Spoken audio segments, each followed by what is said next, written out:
اعوذ باللہ من الشیطان الرجیم بسم اللہ الرحمن الرحیم السلام علیکم 5 class very warm welcome to M K M channel. بچوں جیسا کہ آپ جانتے ہیں ہم 2021-22 کا سیشن سٹارٹ کر چکے ہیں اور آج ہم اسلامیات کا لیسن نمبر 3 جو ہے وہ پڑھیں گے جو کہ ہے عبادات. اور اس میں چیپٹر کا فرسٹ پارٹ جو ہے وہ زکوٰۃ سے متعلق ہے اور آپ کی ایکسرسائز جو ہے وہ میں نے یہاں سولو کر دی ہے. زکوٰۃ اسلام کا رکن ہے چوتھا. ٹھیک ہے جی.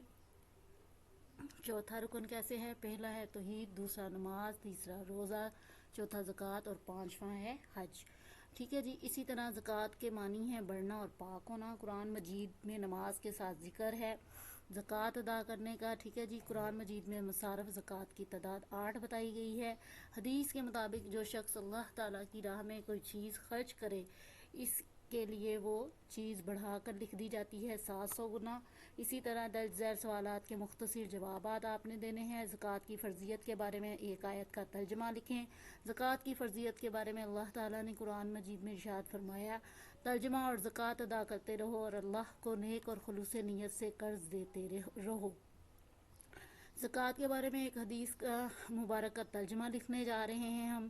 زکوٰۃ کے بارے میں آپ صلی اللہ علیہ وسلم نے فرمایا جو شخص اللہ کی راہ میں کوئی چیز خرچ کرے اس کے لیے وہ چیز 700 گنا بڑھا کر لکھ دی جاتی ہے. صاحب نصاب کسے کہتے ہیں؟ صاحب نصاب اس شخص کو کہتے ہیں جس کے پاس ایک خاص مقدار میں مال جمع ہو اور اس پر ایک سال گزر جائے. معاشرے میں غربت کا خاتمہ کیسے ممکن ہے؟ زکوٰۃ ادا کرنے سے معاشرے سے غربت کا خاتمہ ہو جاتا ہے. قرآن و سنت کی روشنی میں زکوٰۃ کی اہمیت اور احکام واضح کرے. یہ تفصیلی سوال ہے.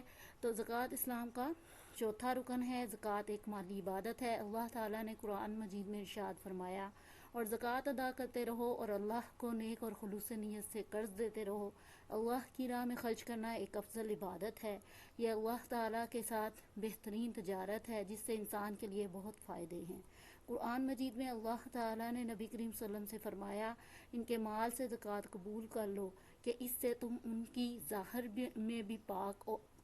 کو ظاہر میں بھی پاک اور باطن میں بھی پاکیزہ کرتے ہو. اللہ کی راہ میں مال خرچ کرنے والے کو بہت زیادہ اجر و ثواب ملتا ہے. آپ صلی اللہ تعالیٰ علیہ وآلہ وسلم نے فرمایا ترجمہ جو شخص اللہ کی راہ میں کوئی چیز خرچ کرے اس کے لیے وہ چیز 700 گنا بڑھا کر لکھ دی جاتی ہے. زکوٰۃ کے چند فوائد اور معاشرتی اثرات تحریر کریں. زکوٰۃ ادا کرنے کے فوائد اور معاشرتی اثرات بہت زیادہ ہیں جن میں سے چند درج ذیل ہیں. زکوٰۃ ادا کرنے سے اللہ تعالیٰ کی رضا اور قرب حاصل ہوتا ہے.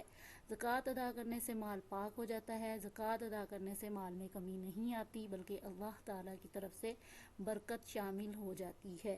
زکوٰۃ ادا کرنے سے انسان کا دل مال کی محبت سے پاک ہو جاتا ہے. زکوٰۃ ادا کرنے سے آپس میں محبت بڑھتی ہے. زکوٰۃ ادا کرنے سے معاشرے سے غربت کا خاتمہ ہو جاتا ہے. زکوٰۃ ادا کرتے ہوئے کس بات کا خیال رکھنا چاہیے؟ زکوٰۃ ادا کرتے وقت اس بات کا خیال رکھنا چاہیے کہ یہ صرف اصل حقدار ہی کو ملے. جب معاشرے میں موجود تمام افراد کی بنیادی ضرورتیں پوری ہوں گی تو وہ باعزت شہری کے طور پر معاشرتی ترقی، خوشحالی اور امن کے لیے کام کریں گے. یوں پورا معاشرہ خوشحال اور مستحکم ہوگا. یہاں پہ کچھ کثیر الانتخابی سوالات جو ہیں وہ بھی شامل کیے گئے ہیں اور یہ آپ کی بک میں نہیں ہیں لیکن آپ کے لیسن میں سے چن کے بنائے گئے ہیں. مصارف زکوٰۃ سے کون لوگ مراد ہیں؟ مستحق لوگ مراد ہیں جی، مستحق جنہیں زکوٰۃ دینے کا حکم ہو. اچھا یہاں پہ ایک چیز آپ ایڈ کر سکتے ہیں کہ یہاں پہ مستحق کے ساتھ لوگ کا لفظ جو ہے وہ ایڈ کریں. ٹھیک ہے جی. اوکے.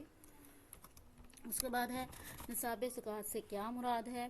وہ مال جس پر زکوٰۃ فرض ہو جاتی ہے. ان میں سے نصاب زکوٰۃ میں کون سی چیز شامل نہیں؟ کتابیں جو ہیں ان پہ زکوٰۃ نہیں لگتی، عائد نہیں ہوتی، قیامت تک کو نہیں آئے گا. کیا نہیں آئے گا؟ نبی یا رسول کوئی بھی نہیں آئے گا. صدقہ گناہوں کو ایسے مٹا دیتا ہے جیسے پانی آگ کو.